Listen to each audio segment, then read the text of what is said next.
Shalom sahabat-sahabat terbaik channel ini. Salam sukacita.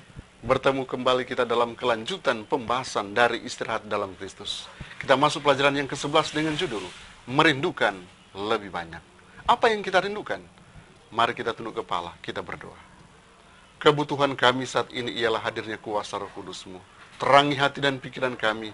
Berikan pengertian yang jelas untuk firman kebenaran yang akan kami pelajari. Dalam nama Yesus, amin. Ayat yang melandasi pembahasan kita diambil dari 1 Korintus 10 ayat yang ke-6. Firman Tuhan berkata seperti ini.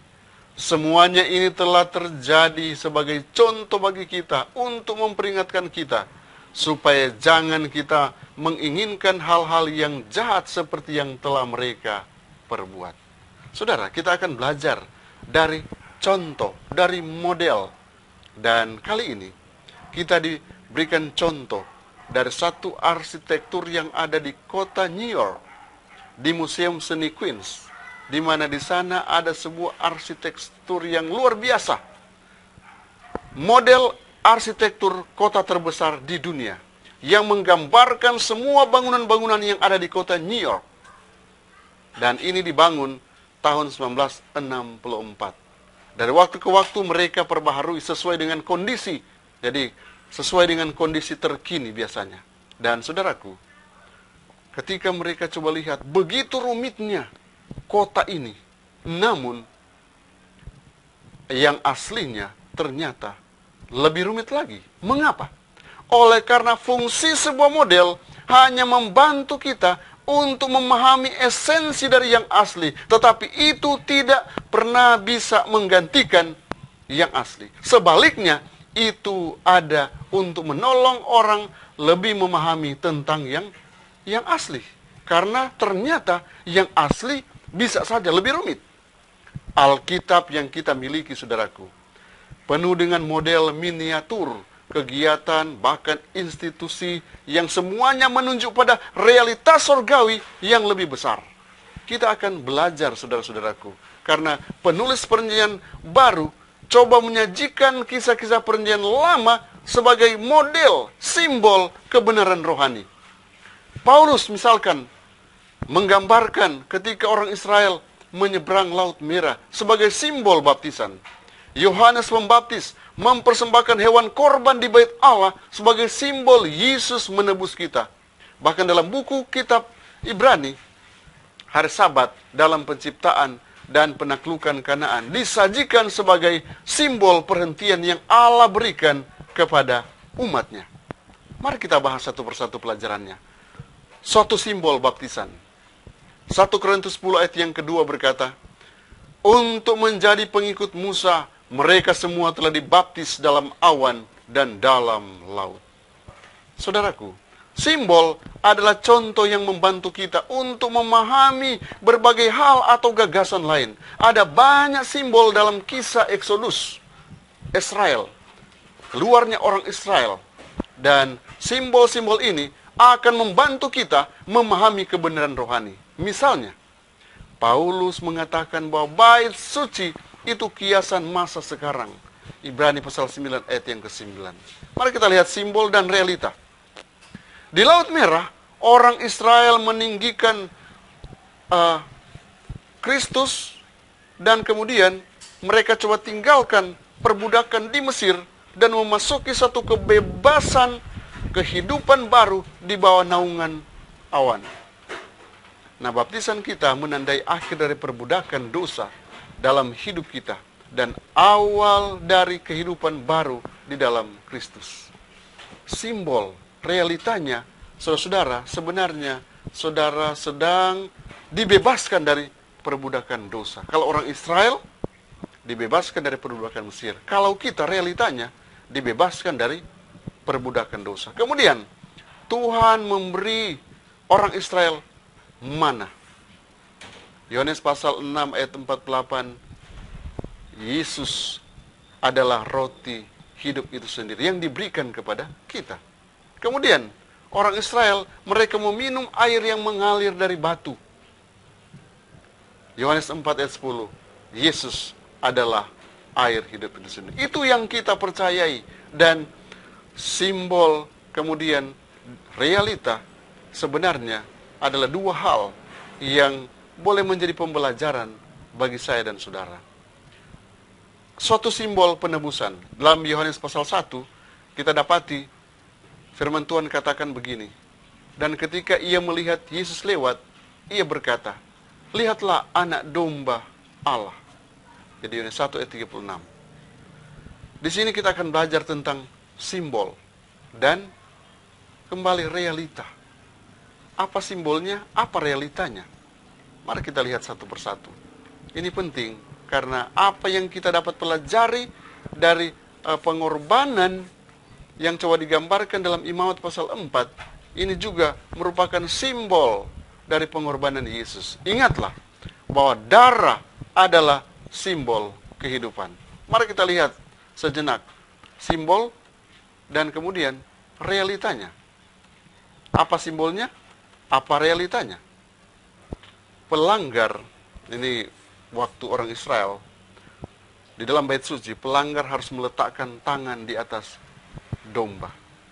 Dan untuk saat ini, mungkin kita mengaku dosa kita kepada Yesus. Kalau dalam prosesi Ka'bah, mereka menyembelih hewan itu. Kita mengakui bahwa Yesus sudah mati untuk dosa-dosa kita. Oh, di Ka'bah, darah di tanduk mezbah ini ditumpahkan. Dan ini lambang Yesus disalib menebus saya dan saudara. Lemaknya dibakar di altar. Kita harus serahkan hidup kita hanya kepada Yesus. Karena hanya dialah yang mampu untuk mengangkat beban dosa kita. Kemudian, simbol yang lain yang akan kita pelajari dalam Ibrani pasal 4. Ibrani pasal 4 ayat 3. Memasuki perhentian. Sebab kita yang beriman akan masuk ke tempat perhentian. Nah, dalam Ibrani pasal 3 dan 4, Paulus menggunakan simbol dari perjanjian lama untuk membahas topik istirahat.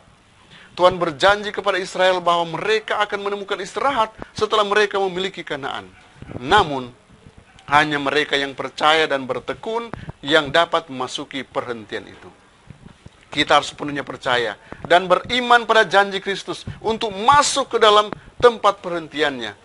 Ketekunan adalah kunci untuk bersekutu dengan Yesus setiap hari, di mana kita dapat menemukan janji-janji yang indah, dan bagaimana kita dapat mempercayakan janji-janji ini, bahkan bagaimana juga kita dapat bertahan menghadapi berbagai macam tantangan, ancaman, dengan kita selalu membaca firman Allah dengan suatu keyakinan iman bahwa ini adalah firman Allah yang hidup, yang menjadi contoh, menjadi pelajaran untuk saya dan saudara. Poin selanjutnya itu tidak memasuki perhentian. Mazmur 95 ayat yang ke-11. Sebab itu aku bersumpah dalam murka, mereka tak akan masuk ke tempat perhentianku. Mengapa? Alasan Paulus dalam Ibrani pasal 4 ayat 3-7 mungkin pada awalnya tampak membingungkan. Bagaimana sumpah Tuhan terkait dengan hari Sabat dan penciptaan? Kita berbicara tentang simbol. Dan Paulus menampilkan ketidaktaatan orang Israel yang mencegah mereka memasuki Kanaan sebagai simbol penolakan mereka terhadap Yesus sebagai satu bangsa. Sejak awal penciptaan, Tuhan memutuskan untuk memberikan istirahat kepada semua anak-anaknya. Tetapi tidak semua dari mereka mendapatkannya. Tuhan menjanjikan istirahat bagi jiwa, dan kita mendapatkannya ketika kita sepenuh hati datang berserah kepada Kristus. Kemudian, hidup kita secara bertahap dihubungkan dengan tujuan kekal daripada Allah, dan kita masuk bersama-sama dengan Dia dalam perhentiannya.